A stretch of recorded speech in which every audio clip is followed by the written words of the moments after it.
정읍 시가 민간 지원 사업에 대한 자체 감사를 벌인 결과 관리가 허술한 것으로 나타났다는 소식 지난주 전해드렸습니다.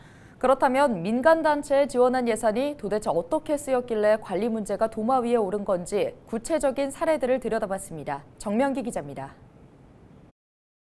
정읍시와 위탁 계약을 맺은 한 민간 법인. 2019년 말 별관 사무실 리모델링 공사에 들어갑니다. 그런데 정식 계약서도 없이 구두 협의로 공사를 시행했고 500여만 원의 공사 대금이 부적정하게 지급됐다는 정읍시 감사 결과가 나왔습니다.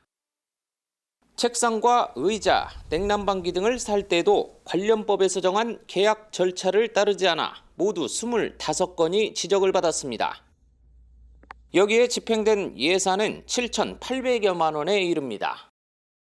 이 법인은 또 민간 위탁금으로 자본 형성 성격의 노트북과 냉장고, 차량 등을 구입하는데 6천여만 원을 집행해 부적정하다는 지적도 나왔습니다. 금액이 낮기 때문에 비교 견적서를 받아서 했던 부분인데 거에서는 괜찮다고 했지만 감사과에서는 그 부분도 그래도 수의계약건이어도 계약서를 작성을 해라라고 해서 알겠다고 했던 거예요. 종사자 인건비와 시설 운영비 등을 지원받는 또 다른 민간 법인. 이 법인 역시 계약 절차를 제대로 지키지 않은 채 예산 3천여만 원을 행사 진행비 등에 써 담당 부서 직원이 주의를 받았습니다. 감사에 지적된 문제는 이뿐만이 아니었습니다. 업무 수행에 써야 할 보조금으로 명절 선물을 샀고 부의금을 내는가 하면 담당 부서 공무원과 식사비 등에 쓰기도 했습니다. 상품권은 380만 원어치를 구입해서 지급했는데 관리대장을 작성하지 않아 누구에게 몇 개를 줬는지조차 확인할 길이 없습니다. 출장 여비는 과다 지급, 급식비와 초과 근무 수당, 직급 보조비는 부적정하게 지급됐다고 판단한 정읍시는 1,400여만 원을 회수 조치했습니다.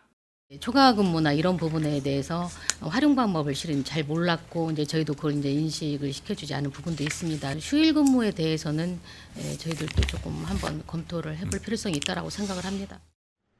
정읍시는 담당 부서에 위법 부당한 사항에 대해 주의와 개선, 시정하도록 했습니다.